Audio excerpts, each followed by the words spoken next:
partner ang Sunsilk with Nano Complex, Tide Doble, Juicy Cologne, at Sun Cellular Text Unlimited.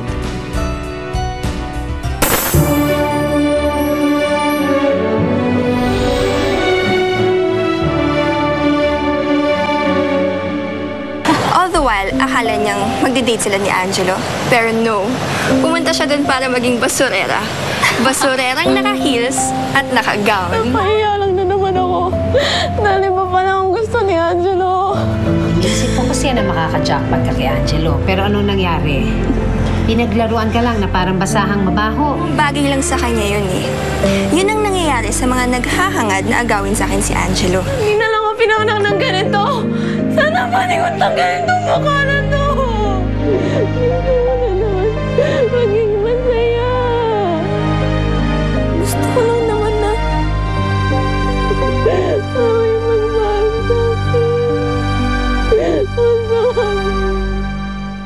Okay, out. First model. Out. Okay, and out. Next. Stand by next. And out. More hips. Come on. And out. Stand by Angelo and Cleo for the finale.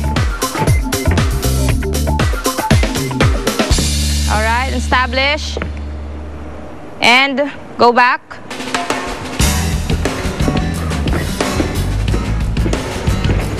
And that's it. Well, have you seen Jessa? Malapit na mag-start ang fashion show. And yet wala pa rin siya dito. I've been trying to call her too, pero hindi siya sumasagot. Hindi may ginagawa to eh. May problema pa siya ba eh? Wala naman siya sinasabi sa akin. Pag makontakt mo siya, tell her I want to talk to her. Okay. Eto na pala siya eh. Let's go.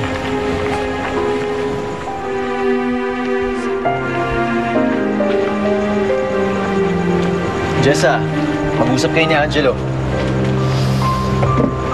Jessa, late ka na naman. What's wrong? Sorry po sa abala. Nagpunta po ako dito ng personal para... Gusto ko mag-resign. Mag-resign? Bakit? Nahirapan ka na ba? Akin na lang po yun. Huwag po kayo mag-alala. Tutulungan ko kayo maghanap ng kapalit ko. Hindi ako papayag. Unless malaman ko ang reason kung bakit.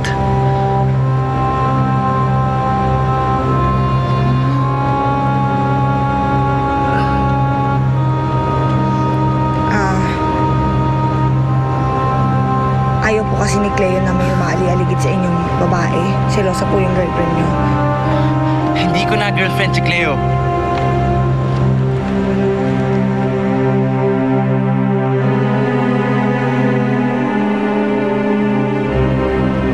Oh, hi babe. How are you? Can you please stop calling me babe from now on? Bakit ang init na ulo mo ngayon? Are you okay? Do you want a massage? Eh, ba't pinagkakalat na girlfriend pa rin kita? Ha? Don't go around telling lies to everyone. Hindi ko palalagpasin itong ginawa mo sa akin. At sa lahat ng ayoko, yung mga sinungaling. Sino naman nagsabi sa'yo niyan? Si Jessa? Hindi ka na nahiya kay Jessa. Pati ang kababawan mo, pinapakita mo sa kanya. I'm sorry, Cleo. I'm sorry if you can't get over me. But please, please don't stoop that low. Dahil lalo mo lang ako binibigyan ng rason para iwan ka. I'm sorry, Angelo.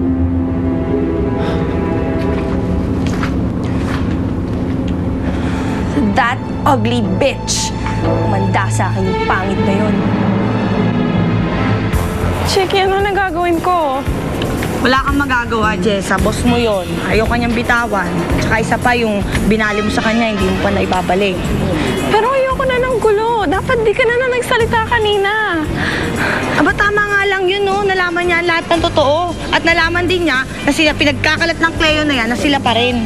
Kahit na, kinakabahan na ako. Parang galit na galit siya kanina. Problema na naman niya. Natakot ka ba dun sa Cleo na yon? Huwag ka mag-alala dun, uupakan ko yung para sa'yo. Pagbalik ko galing CR, uupakan ko yun. Huwag ka matakot. Diyan ka lang, ha?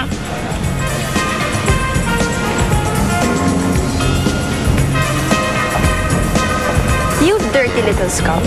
You really have the guts to drag your freaking face here? Wala ka rin takot, ano? Nagpakita ka pa talaga sa akin. Dapat hindi na. Dahil ibabaong ko yung pangit na mukha mo sa lupa. Talagang sinumbong mo pa ako kay Angelo, hayop ka? Sinisiraan mo ba talaga ako sa kanya? Nagmamaganda ka na naman. Ikaw na nga itong pinaglihi sa halimaw eh.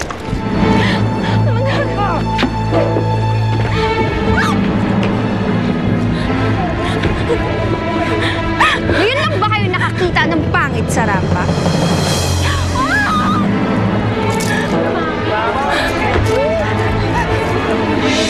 Hindi siya model. She's nothing but a low-life freak of nature. Huwag kayong matakot sa kanya. Hindi siya nananakmal. Ang gusto lang naman niya ay agawin ang lalaking para sa akin. Hindi totoo yan! Akala mo kung sinong maganda? Tama na, Cleo! Wala naman akong ginagawa sa'yo! Kulang pa yan sa'yo, Jessa. Tandaan mo, wala kang karapatan kay Angelo dahil pangit ka, pangit ka, pangit ka!